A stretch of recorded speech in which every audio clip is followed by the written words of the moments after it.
राजा, मेहंदी हाताला तुझ्या नावाची मी लावते रे राजा. घेऊन जाशील ना या राणीला तुझ्या संगतीन राजा.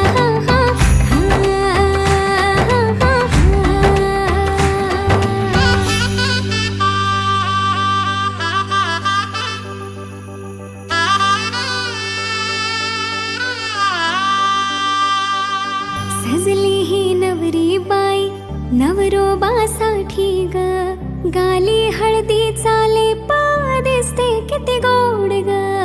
आई बाबांची लाडकी सासरला जाईल ग, सुखी राहा दिल्या घरी तो